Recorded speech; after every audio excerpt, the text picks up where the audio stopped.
After Tilly, after you.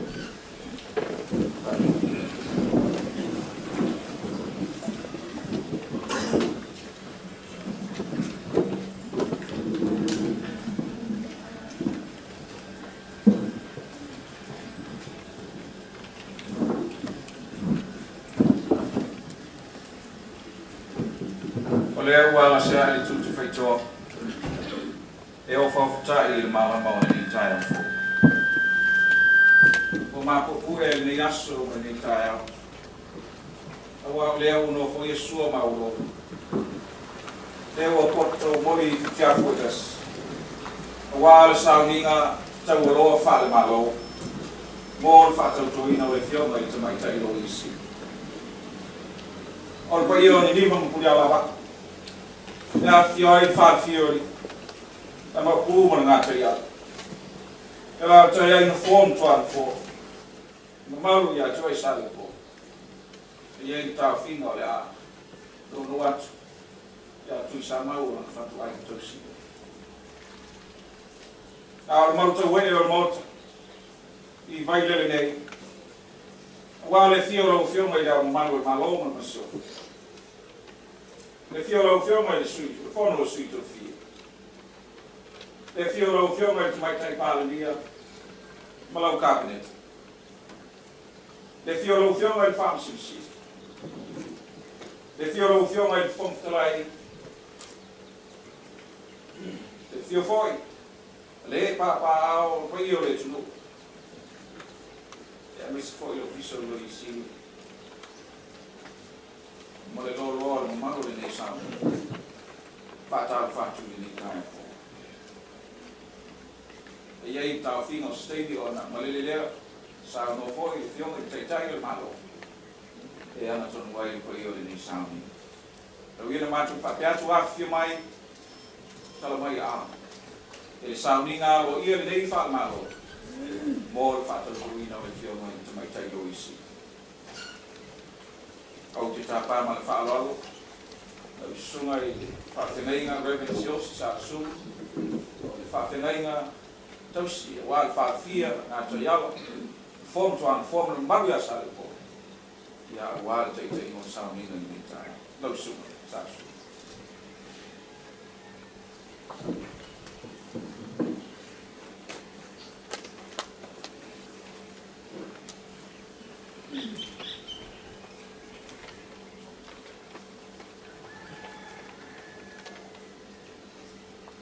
le atato tapo ya tu ile tua e fa tutu muina o to le tumu malapa o le atua. Ino ta pena se o to fine marona ali. O ese mai madua. O tau sangao na la ave ma faia onga. Ino wala taria le mala au e faima fa fia laina. Se tasi o e kalesia. Sa faia tu no tama ya la ua. So se tasi i umai madua. E ono mea whai ma whai te au tau siu. Ai leo nato umai i umai le rau mua le kare sia. E whai mo nato le tofi. Le whai a oma le tala le lei. Nā o tau, o iei mea rofa, a ma waka a matane. E whi tau di ai, ma tala whi unga. E tā pena ina, o alo ma whanau, o ngā ngā ruenga tausi. O lo mātau fo i le nā, i ngā ruenga lea ko le para awina o le roia. So se roia e umia, e whai ronga roia LLB, Bachelor of Laws. E anga vaa, e whai ma roia. Ai le mō rātou uma, e to whinga lea, o le roia sing. For many are called, yet few are chosen. Awa e tō tele e wala awina, ai tō iti e whiwhidia e pēra nei aso. O sua e rene, o se tasi rea o ano tāro sia mātou nuu nei o Vailele. Masalo le mafua angare nā, o maua ina kwa noa. O wā o le whaiwhi awa Vailele, ale te ni mua rea o wala uia o te whaisi sauninga. O leo te whawhitai atu mai, i loa whionga, kua whaasanga. O le sao tamaitai rea a umu klautea, ma le ainga sanga tai ala. Turou le suafa sua. Ma ro le whai o le whaiva, whawhitai le whaia ea whioanga. O te whia whao ngā upua Paulo, sa ia tu sia le ka le sia i Efeso. Tamai Paulo, ia wha tumu ina, o tō i le tumu umalava o le atua. Now, wha peritania, may you be filled to the measure of all the fullness of God. O le winga le upu lea Paulo, e te tauna ave ese uma isi a nganga lo iei le tangata. O a nganga i te iloa e le tana whea ngai. Ave ese, ai a watu le tumu a toa le atua, e wha tumu ina i le tangata. O nona winga la e le mawhai ona iei isi a nganga, ai wha popo e le a nganga le atua. Doesn't work like that. Sei vanga nā wa ave ese uma, a nganga le tana whea ngai, o na saura i le a nganga, the fullness o le atua. O le mātou te talo le nā, mo sia mātou a whine whale a ngā. Se lupe whaalele, ale leia whio anga. A se tau nganga ola, fo, a sia mātou nu. Ia iei le tumu a toa le atua, i le teimi te whea ngai, ma le reina nuenga. O le moli maua Ioane, o le sa tusia le tusia whaalinga. Mai o Yesu o le moli mau wha maoni. When asked to describe Jesus, he said Jesus is a faithful witness. The first thing, mau veape ma whai ona wha matala i Yesu, a le mea mua na mawhau whau a Ioane. O Yesu le, na vea ma moli mau wha maoni. Ia sua, o le mātou te talo na avea oe, ma mori mau wha mau. May you be a faithful witness.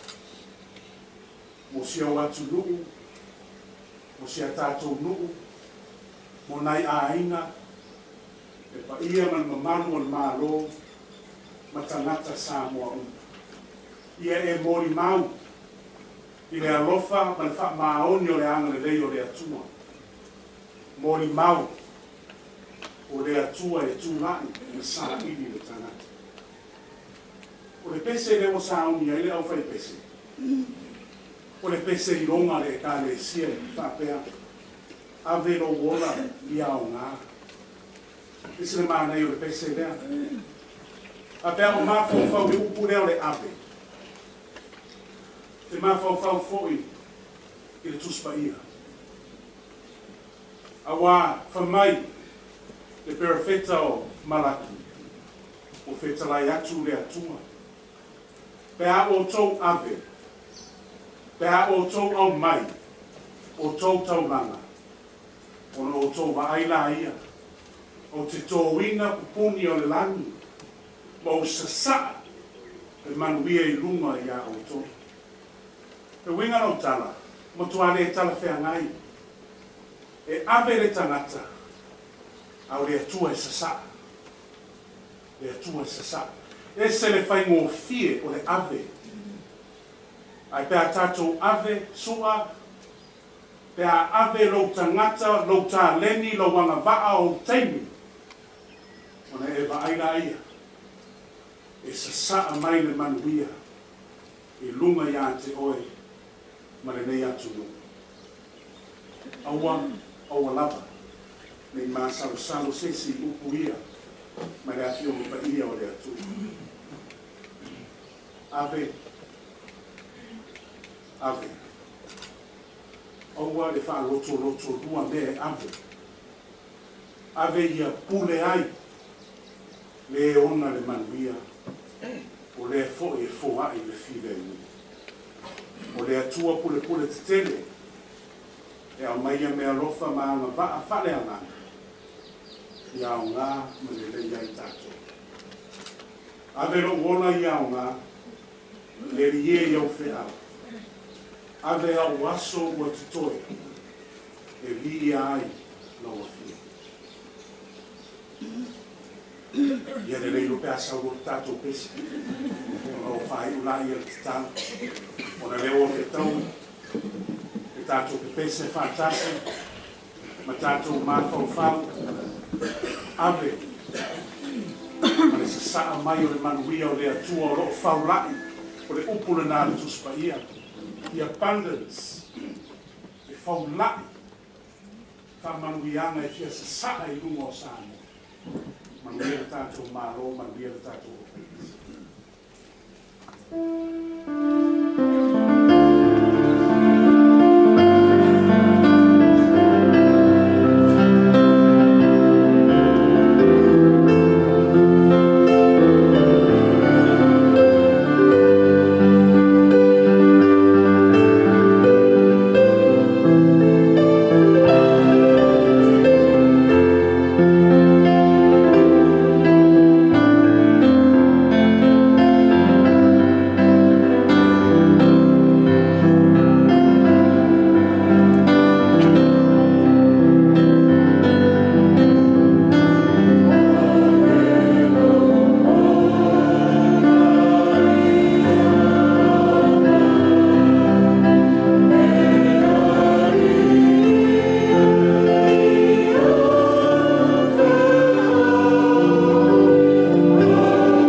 e o fofongia o vavenga le atuai,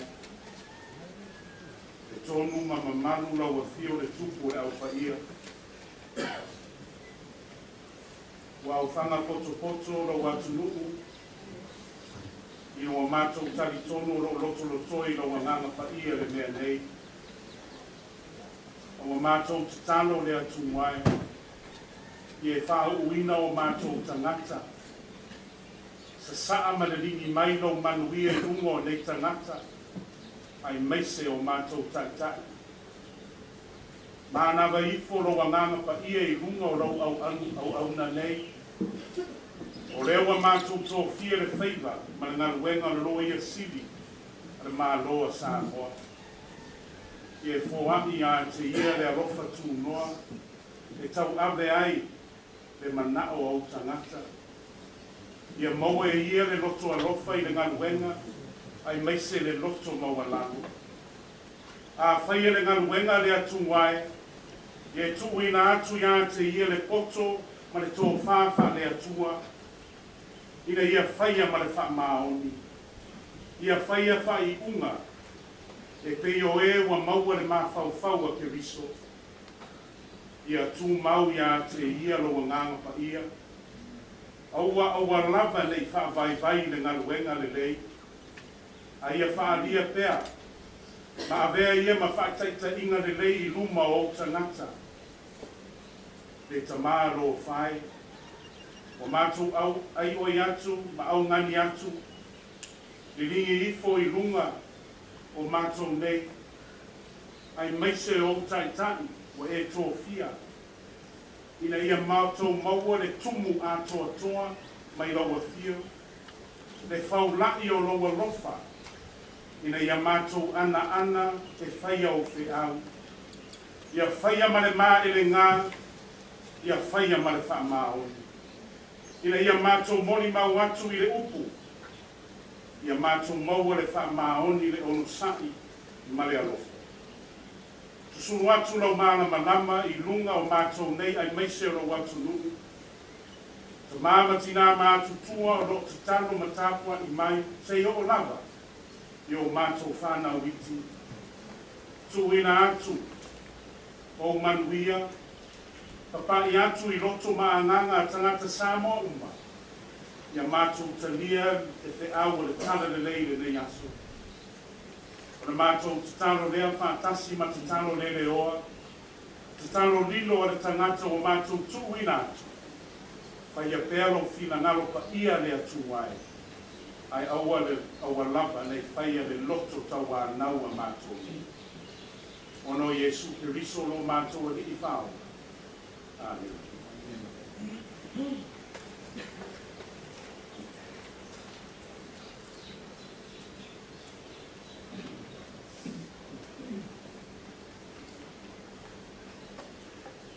Tumu foi tātou e tumu ato atoa le tu.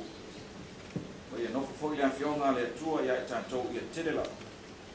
Pāwhtai atu. E lau sunu reli seo se sā sunu. Mo e tōmu tau ina o nei wha moe. Ia an maisi foi se whambianga whalenga. O le whionga I te mai tai luisi. E na ia tusa ei ma le whaasinamanga o le whamai. O le malo tututasi o Samoa. O te tāpai ma le whaalalo. Lau whionga I te mai tailo isi. Lau sunga sua Helene Wawo. Ne I e sumai luma nei. Mō le whaatinoina o lau tautonga. I luma o ana whionga I le amo malo le malo. A o luma o le tu.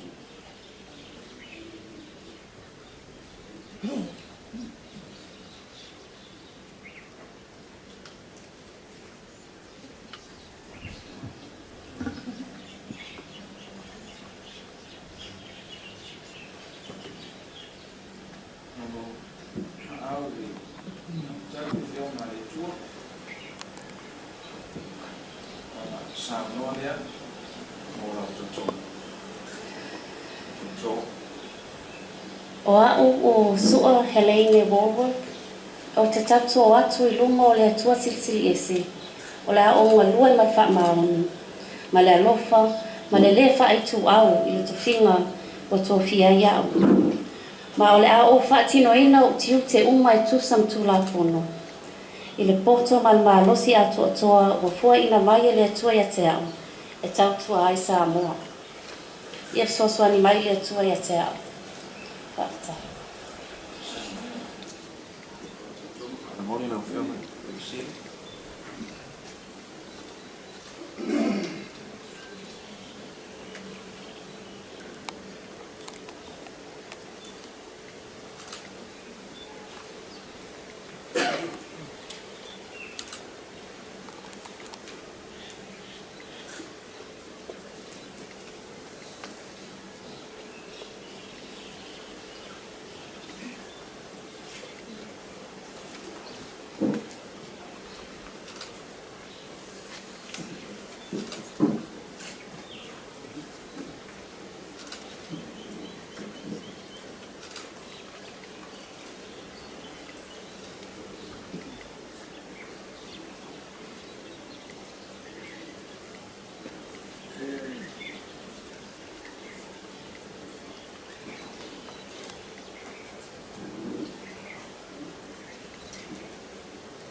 Atu na fianga ile malu mana o le lau le nei o te tapai mal falolo le fianga i te tai malo mai tai pa mia o la sana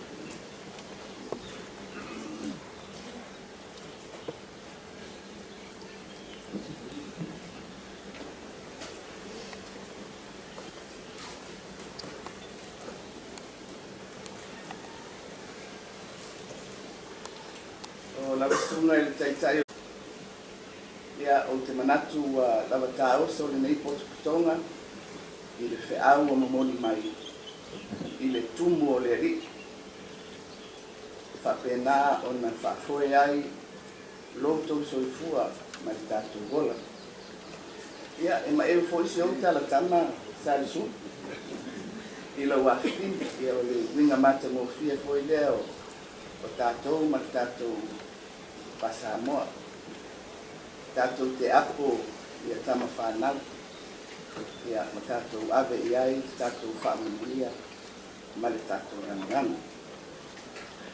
Ia, ua tātou mori mawina whatasi le nei tae au le saunina aloa ia whare malo.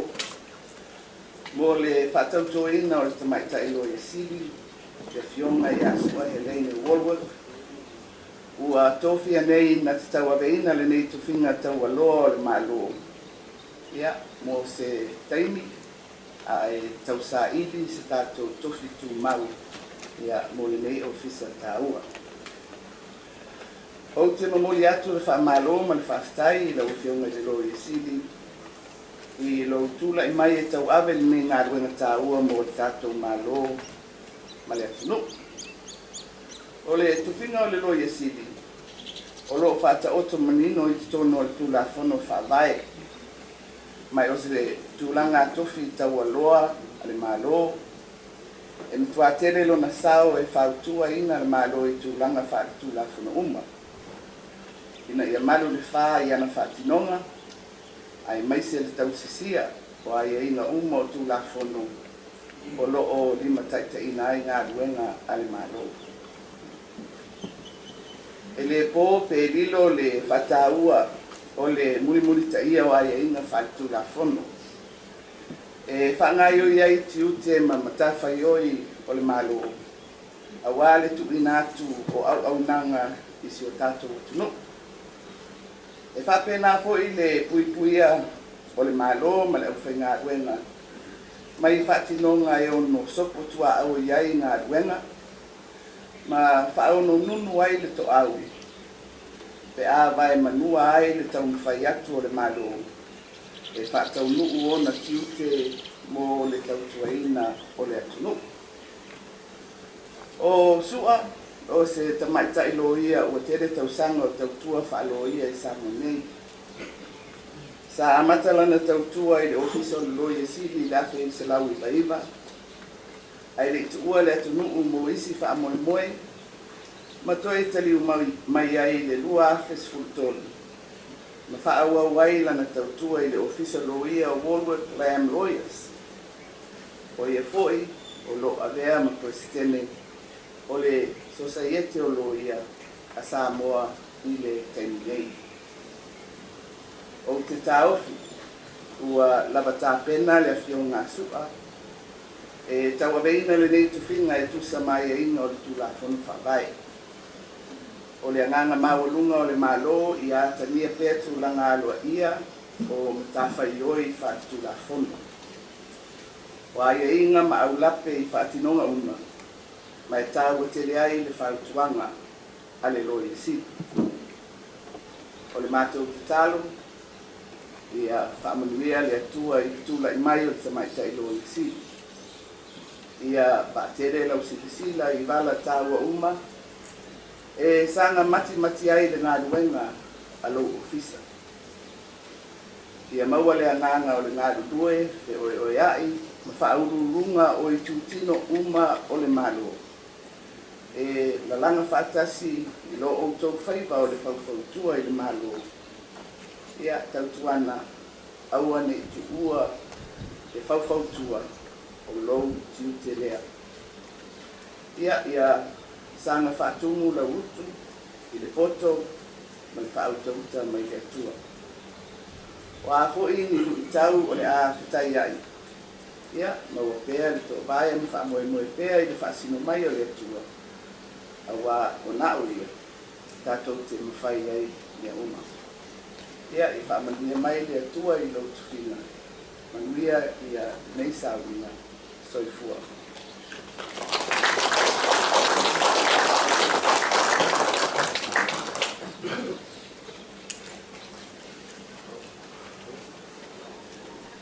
Paftai atu sa noanga ma te ngau whira o whionga I te I malo. Ia, tō fōi mtu pala le whionga I te mai tai lo isi. Ia, ai mai se fōi tāpo I ngā lo ofisa. Ia, ngā le lehe tua I me yaso. Ia, ai mai se fōi mtu lai mai o la whionga. O le I tāpā le sunga I le whawhengainga mo le whaiwina o nei saunginga whaale malo I se talo. Ia, pala au whaalo atu I le whionga I le sui whono sui tōwhia.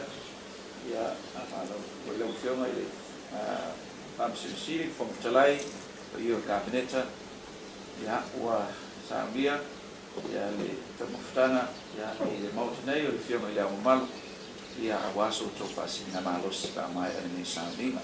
Whaafteitele atu le awhia mai mani tala mai o ao, ia le ngata I tātou malo, whaal malo, I o tō whinga, ia e whapefo I le mai te watu, su mai se iuli, ia ai mai se o sua, se o tō ainga.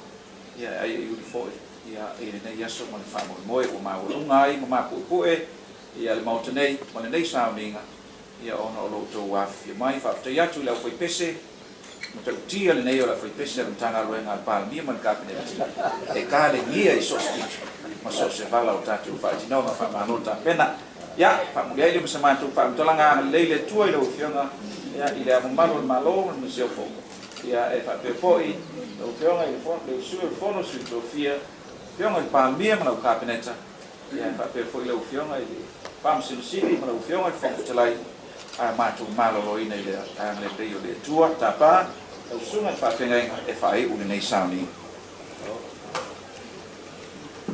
Ia malo whaakitai le ua maula ua manoa whaadua le ua umai le la unga le fumu la unga fia whaisok tala pupu se wa fine tale anganga lea sa ia le stoina ia si le apea o le toina Vailele ma le vesi o le ia sa aru New Zealand ia e vaia si ona fine ia wa fiu stoina no for fale fai tona ia fa mai vai a fine o fialu te fau I le taulanga pa mai lo si teine vai te le lau livi ma ai mai mau fuanga alu fai ngā ruenga mau ska kupe mai ia le la maroro ka mai ki mai le Malea, ni yai.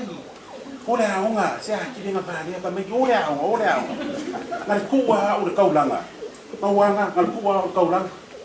Ya e ui lava ele mga oia sionga finga. Ya ai fai ale mele mga oia ko inga o ko kaulanga. Ngai vai te karefa o sawe piki o rumo le west ni amo. Pa ko ia, se dio ki loa o fa fima o sawe New Zealand. Ya ru loa masikenga e ko pole ale kenge sion kama. Ele po le kao le lua e vidi aku ko inga. Mai funga. Wow le lopo fe mo mo. Mai ia mo popole la ile kenge fa vai. Ma ko nge New Zealand. E ia lau papa ia ke loa ele awala. O ke popole te e sa Samoa e sini New Zealand. Alu la ia su le lau papa le nga. Mai fa kali la na ka mai ele ngore awala the street.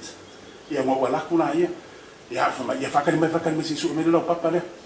Anu la ia ko inga fiu su mau alo le ko inga fa ya oi le wa mau le lau papa fa mai la ia kenge la ringo on the street nga fa mai kali mai sa ti o le stop le wala le okay sam no le wala le fa go le stop fa mo ya ele lo sto inga le ngole nga le awala o le ngole nga o le sign le o fa ino le ya pe wa fa sanga lo ya para quem ninguém deu lá no design no stop me uma we si la fie ka konga stop lo me le ma le te ko mo Samoa stop we la le ya si sign de wa ka ku la no design no stop o wa me o le stop dai lo ale che le occupe fia lo fa con le fai aua si bo ya o stop me nga o stop le ale wa sa wona fia mo ba le o le kumu ta wa kumu ia fa so a polisi vai ui ya ngaro le kakano ala man wia mar file mu ala wa fio le tula tama le alofa sili ese o Yesu ke risolo ma to wali I faola ile mana mafutanga fai te mo e nganga pa ia ya longa I mato nei malo fa nau I le lalo langi atoa nei se yo le fa va lava amen